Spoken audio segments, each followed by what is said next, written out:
CHAPTER 64 of the Adventures of Ferdinand Count Fathom by Tobias Smollett. Recording is in the public domain. The French lady then explained the whole mystery of Monimia's death, as a stratagem she had concerted with the clergyman and doctor, in order to defeat the pernicious designs of Fathom, who seemed determined to support his false pretensions by dint of perjury and fraud, which they would have found it very difficult to elude.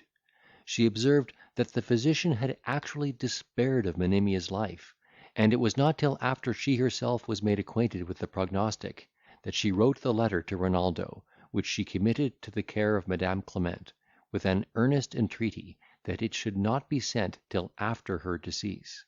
But that lady, believing the Count had been certainly abused by his treacherous confidant, dispatched the billet without the knowledge of Monimia, whose health was restored by the indefatigable care of the physician, and the sage exhortations of the clergyman, by which she was reconciled to life.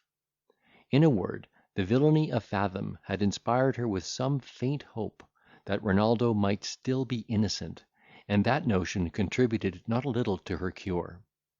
The letter having so effectually answered their warmest hopes, in bringing back Renaldo, such a pattern of constancy and love, the confederates, in consequence of his enthusiastic sorrow, had planned this meeting as the most interesting way of restoring two virtuous lovers to the arms of each other, for which purpose the good clergyman had pitched upon his own church, and indulged them with the use of the vestry, in which they now were presented, with a small but elegant collation. Melvil heard this succinct detail with equal joy and admiration. He poured forth the dictates of his gratitude to the preservers of his happiness.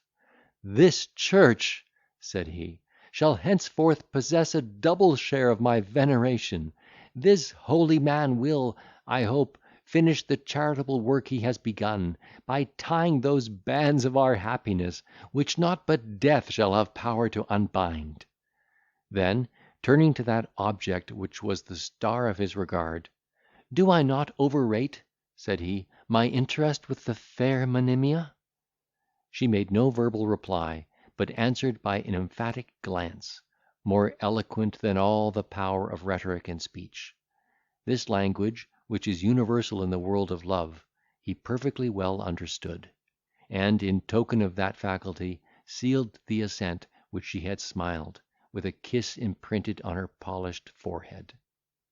In order to dissipate these interesting ideas, which, by being too long indulged, might have endangered his reason, Madam Clement entreated him to entertain the company with a detail of what had happened to him in his last journey to the empire, and Monimia expressed a desire of knowing, in particular, the issue of his contest with Count Tobias, who, she knew, had usurped the succession of his father. Thus solicited, he could not refuse to gratify their curiosity and concern.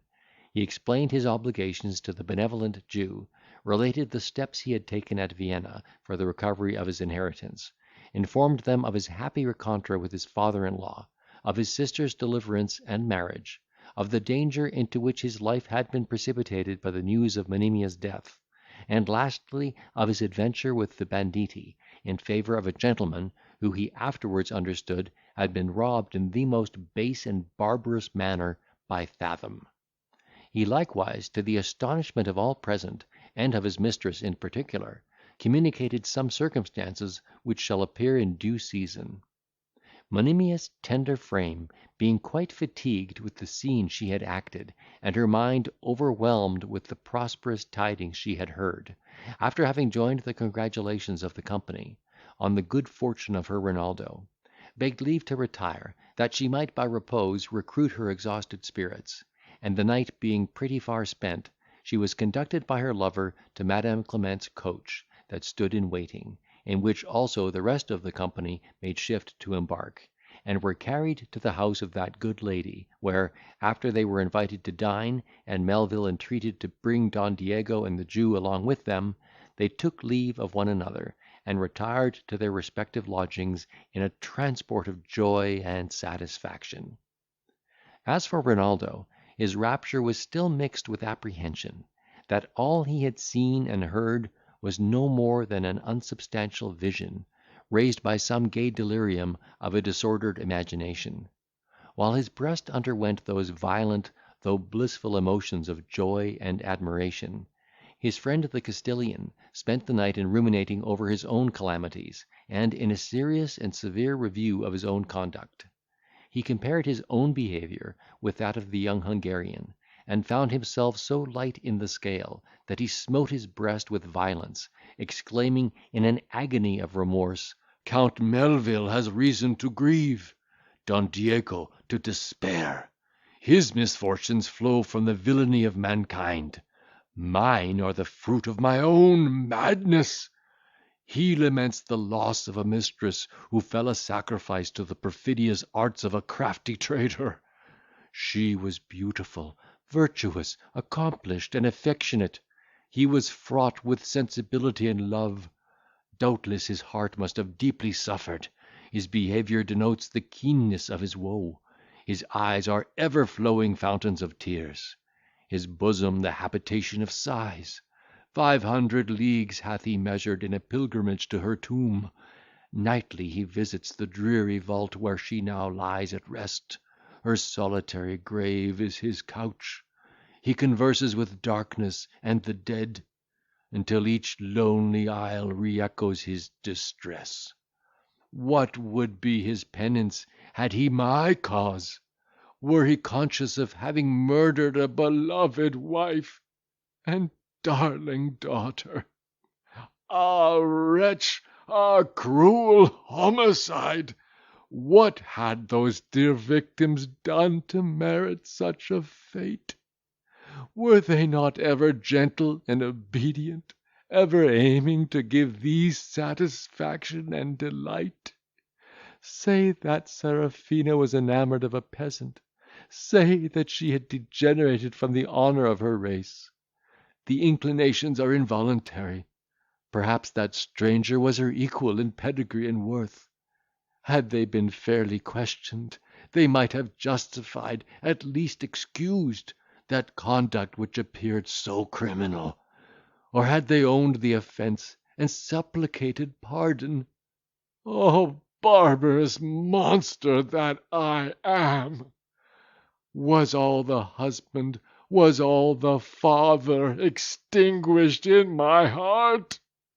How shall my own errors be forgiven, if I refuse to pardon the frailties of my own blood, of those who are most dear to my affection? Yet nature pleaded strongly in their behalf. My heart was bursting while I dismissed them to the shades of death. I was maddened with revenge. I was guided by that savage principle which falsely we call honour. Accursed phantom, that assumes the specious title, and misleads our wretched nation! Is it then honourable to skulk like an assassin, and plunge the secret dagger in the heart of some unhappy man, who hath incurred my groundless jealousy or suspicion, without indulging him with that opportunity which the worst criminal enjoys? Or is it honourable to poison two defenceless women, a tender wife, an amiable daughter, whom even a frown would almost have destroyed? Oh, this is cowardice, brutality, hell-born fury, and revenge! Heaven hath not mercy to forgive such execrable guilt. Who gave thee power, abandoned ruffian, over the lives of those whom God hath stationed as thy fellows of probation, over those whom he had sent to comfort and assist thee, to sweeten all thy cares, and smooth the rough uneven paths of life? Oh, I am doomed to never ceasing horror and remorse. If misery can atone for such enormous guilt, I have felt it in the extreme. Like an undying vulture, it preys upon my heart. To sorrow I am wedded. I hug that teeming consort to my soul. Never, never shall we part. For soon as my fame shall shine unclouded by the charge of treason that now hangs over it, I will devote myself to penitence and woe. A cold, damp pavement shall be my bed. My raiment shall be sackcloth. The fields shall furnish herbage for my food. The stream shall quench my thirst. The minutes shall be numbered by my groans. The night be privy to my strains of sorrow, till heaven, in pity to my sufferings, release me from the penance I endure. Perhaps the saints whom I have murdered will intercede for my remission." Such was the exercise of grief in which the hapless Castilian consumed the night.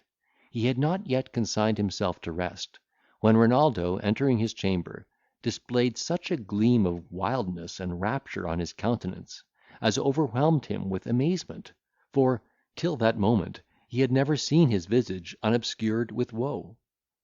"Pardon this abrupt intrusion, my friend," cried Melvil. "I could no longer withhold from your participation the great, the unexpected turn, which hath this night dispelled all my sorrows, and restored me to the fruition of ineffable joy. Monimia lives! The fair, the tender, the virtuous Monimia lives, and smiles upon my vows. This night I retrieved her from the grave. I held her in these arms. I pressed her warm delicious lips to mine. Oh, I am giddy with intolerable pleasure." Don Diego was confounded at this declaration, which he considered as the effects of a disordered brain. He never doubted that Renaldo's grief had at length overpowered his reason, and that his words were the effects of mere frenzy.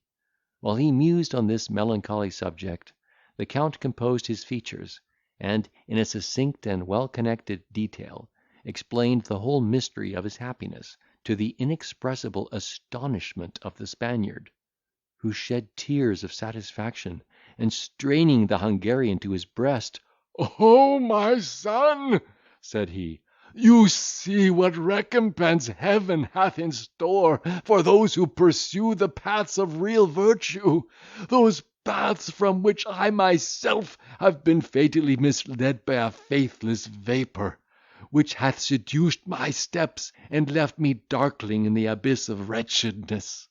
Such as you describe this happy fair was once my Serafina, rich in every grace of mind and body which nature could bestow, had it pleased heaven to bless her with a lover like Renaldo. But no more, the irrevocable shaft is fled. I will not taint your enjoyment with my unavailing sighs." Melvil assured the disconsolate father that no pleasure, no avocation should ever so entirely engross his mind, but that he should still find an hour for sympathy and friendship. He communicated the invitation of Madame Clement, and insisted upon his compliance, that he might have an opportunity of seeing and approving the object of his passion. "I can refuse nothing to the request of Count de Melvil," replied the Spaniard, "and it were ungrateful in me to decline the honour you propose. I own myself inflamed with the desire of beholding a young lady, whose perfections I have seen reflected in your sorrow. My curiosity is, moreover, interested on account of that humane gentlewoman, whose uncommon generosity sheltered such virtue in distress. But my disposition is infectious, and will, I am afraid, hang like a damp upon the general festivity of your friends." Melvil would take no denial, and having obtained his consent, repaired to the house of Joshua, whose countenance seemed to unbend gradually into a total expression of joy and surprise, as he learned the circumstances of this amazing event. He faithfully promised to attend the Count at the appointed hour, and in the meantime earnestly exhorted him to take some repose, in order to quiet the agitation of his spirits, which must have been violently hurried on this occasion. The advice was salutary, and Renaldo resolved to follow it. He returned to his lodgings, and laid himself down; but, notwithstanding the fatigue he had undergone, sleep refused to visit his eyelids, all his faculties being kept in motion by the ideas that crowded so fast upon his imagination. Nevertheless, though his mind continued in agitation, his body was refreshed, and he arose in the forenoon with more serenity and vigour than he had enjoyed for many months. Every moment his heart throbbed with new rapture, when he found himself on the brink of possessing all that his soul held dear and amiable. He put on his gayest looks and apparel, insisted upon the Castilian's doing the same honour to the occasion, and the alteration of dress produced such an advantageous change in the appearance of Don Diego, that when Joshua arrived at the appointed hour, he could scarce recognise his features, and complimented him very politely on the improvement of his looks. True it is, the Spaniard was a personage of very prepossessing mien and noble deportment, and had not grief, by increasing his native gravity, in some measure discomposed the symmetry of his countenance, he would have passed for a man of very amiable and engaging physiognomy. They set out in the Jew's coach for the house of Madam Clement, and were ushered into an apartment, where they found the clergyman and physician with that lady to whom Don Diego and the Hebrew were by Melvil introduced. Before they had seated themselves, Renaldo inquired about the health of Monimia, and was directed to the next room by Madam Clement, who permitted him to go thither and conduct her to the company. He was not slow of availing himself of this permission. He disappeared in an instant, and during his short absence Don Diego was strangely disturbed. The blood flushed and forsook his cheeks by turns. A cold vapour seemed to shiver through his nerves, and at his breast he felt uncommon palpitation. Madam Clement observed his discomposure, and kindly inquired into the cause; when he replied, "I have such an interest in what concerns the Count de Melvil, and my imagination is so much prepossessed with the perfections of Monimia, that I am, as it were, agonised with expectation. Yet never did my curiosity before raise such tumults as those that now agitate my bosom." He had scarce pronounced these words, when the door reopening, Renaldo led in this mirror of elegance and beauty, at sight of whom the Israelite's countenance was distorted into a stare of admiration. But if such was the astonishment of Joshua, what were the emotions of the Castilian, when, in the beauteous orphan, he beheld the individual features of his long lost Serafina! His feelings are not to be described. The fond parent, whose affection shoots even to a sense of pain, feels not half such transport when he unexpectedly retrieves a darling child from the engulfing billows or devouring flame. The hope of Zelos had been totally extinguished. His heart had been incessantly torn with anguish and remorse, upbraiding him as the murderer of Serafina. His, therefore, were the additional transports of a father disburdened of the guilt of such enormous homicide.